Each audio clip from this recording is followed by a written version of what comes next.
Hey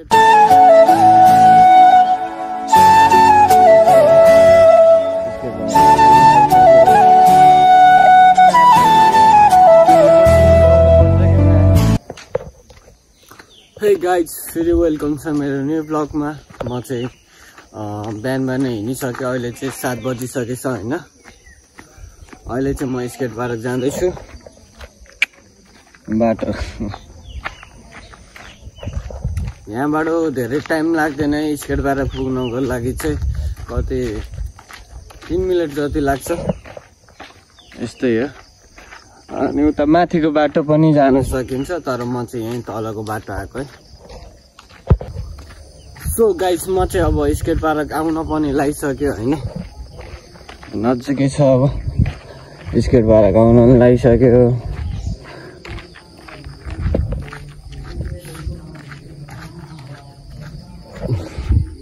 यहाँ get पनि आइसक्यो। अब म गएर चाबी खोल्छु। चाबी पनि मैसँग छ हैन। फाइनल गाइस, मैले चाबी खोलिसकेँ हैन। हाम्रो स्केट पार्क भित्र फेरि एउटा ट्र्याक्टर पनि छ है। यस्तै छ।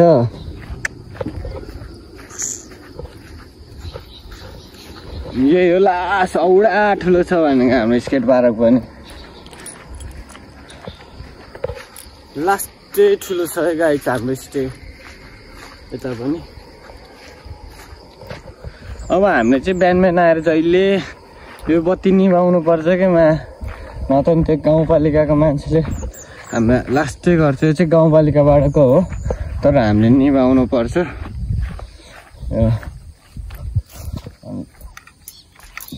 ट्याक्क निभाइदियो। अब गाइज यो गेट खोल्नु पर्छ है। सुरुमा चाहिँ गेट खोल्नु पर्छ। गेटको चाबी भेटाउनै गाह्रो हुन्छ यार। फाइनली गाइज मैले गेट पनि खोलिसकेँ हैन। ट्याक्क गेट पनि खोलिसक्यो। अब चाहिँ स्केटको गेटको ढोका खोल्नु पर्छ है। यो मेन त होइन, यो भित्र छिर्ने ढोका खोल्नु पर्छ है। ल कोही छैन। ओए बेलुन खसिरहेको रहेछ त, कोही छैन त। बिस्कुट चाबी चाहिँ होइन पत्ता लाग्छ क्या। ए ज्याप पखल्यो।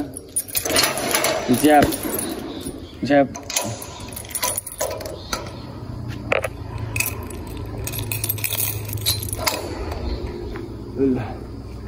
हेर 4 भएको। आमा अब यिनीहरू सब क्लिन हान्नुपर्छ है गाइस। मैले त हिजो रुमाल यहीँ छोडाइरहेछ नि त।